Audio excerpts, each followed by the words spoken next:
Hello! In this video I will show you how to install ChatGPT Widget on a Motorola G75. So you have to start by opening your Google Play Store, then click on search bar and type in Wally AI and click search, and now click install.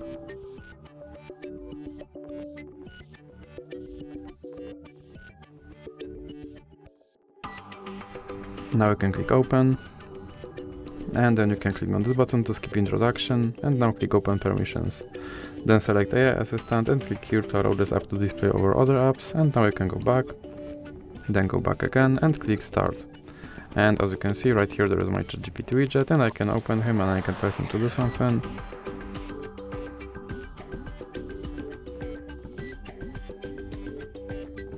And as you can see, he responded. And if you want to remove him from your screen, simply drag him into the X icon in the middle. So, that's it for this video. If you liked it, please remember to leave a like and subscribe.